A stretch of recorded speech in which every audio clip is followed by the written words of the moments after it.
The camera opens on a misty field at dawn. Cannon smoke drifts across the landscape. Sound of distant thunder? Or is it artillery fire? We see silhouettes of soldiers moving through fog. The music swells, haunting, powerful, orchestral. Then, a single voice cuts through. On the 1st of July, 1863, two armies collided in a small Pennsylvania town called Gettysburg. Happened over the next 3 days, would tear the nation apart and eventually remake it.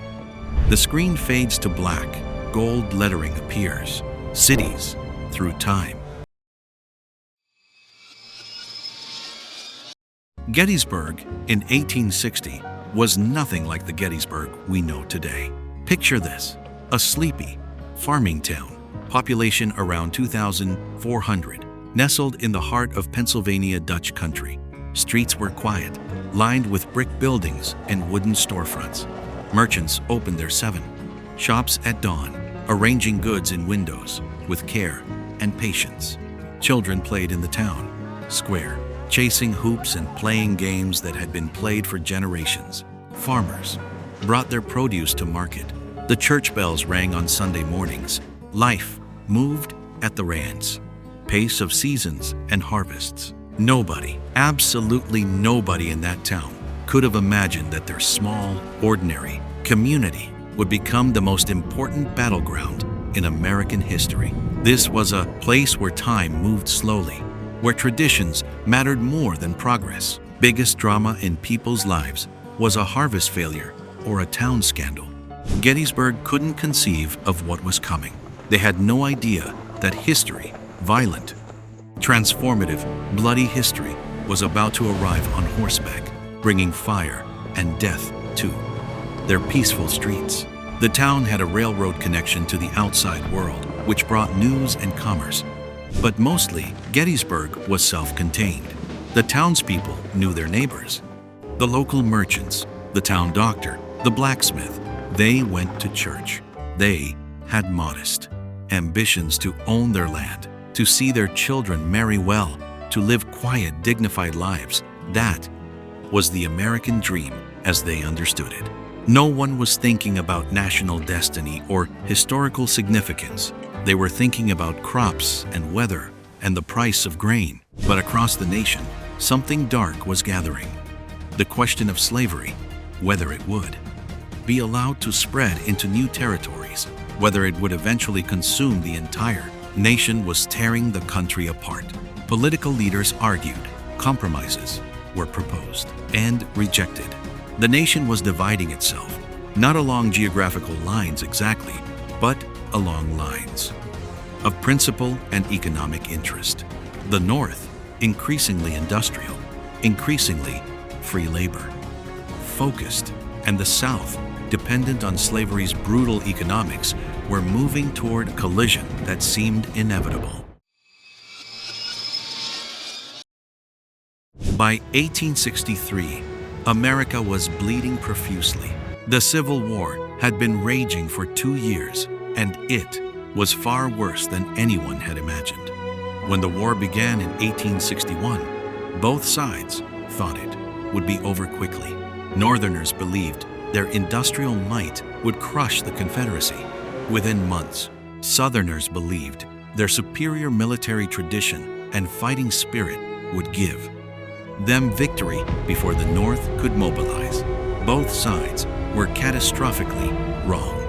The war became something modern, something industrial, something absolutely devastating. Young men who had never been more than 20 miles from home found themselves on battlefields in Virginia and Tennessee, watching friends die from diseases they couldn't cure, wounds they couldn't treat. The casualty numbers were staggering.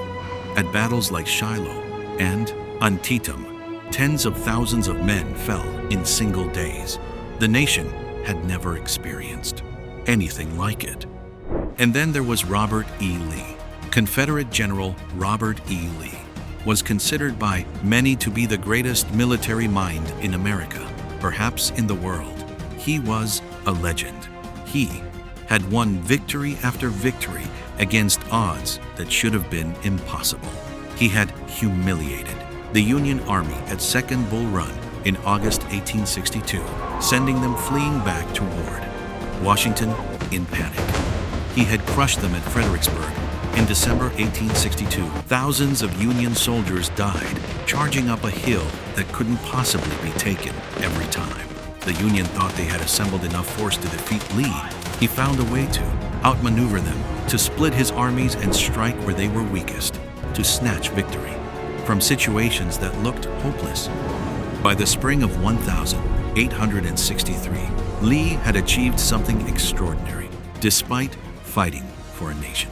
With far fewer resources, far fewer people, and far less industrial capacity, he had made the Confederate Army the most formidable fighting force on the continent. Union generals were afraid of him.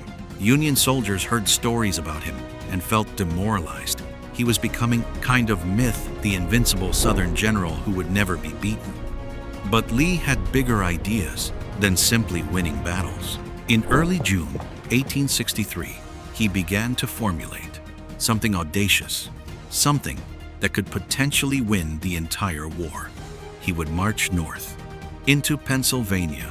He would invade the North itself. He believed that if he could march into the North, the enemy's home territory, if he could win a decisive victory on Northern soil, maybe, just maybe, the North would give up.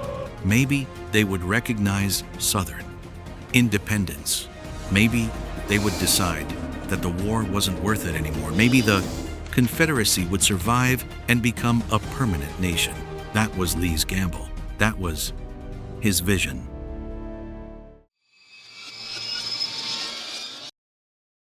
In early June 1863, Lee's Army of Northern Virginia began its march northward. 75,000 soldiers, the largest army he had ever commanded, began moving out of Virginia into Maryland and then into Pennsylvania.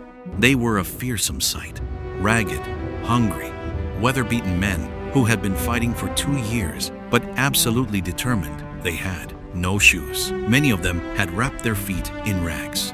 They had no proper uniforms. They wore whatever they could find, but they had discipline, training, and they believed in their cause. The invasion terrified the North in ways that are hard to understand today. The war had been happening in the South, on Confederate territory. Northern civilians had been insulated from its horrors. Yes, they had loved ones fighting. Yes, they received casualty lists, but they hadn't seen soldiers marching through their streets. They hadn't seen their homes used as hospitals. They hadn't heard the sound of artillery fire in their towns. Now, Confederate soldiers were coming north. The panic was immediate and profound.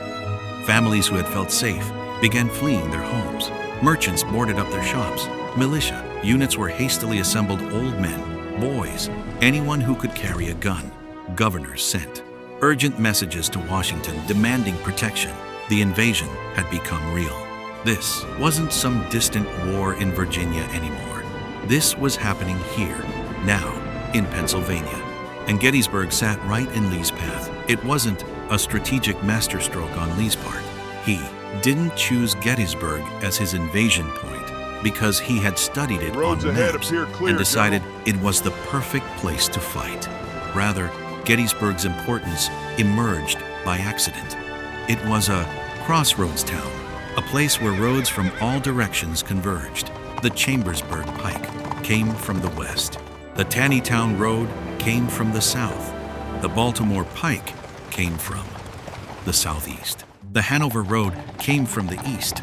Roads converged at Gettysburg because that's where the terrain naturally funneled traffic. Whoever controlled Gettysburg controlled the region. It was the natural choke point.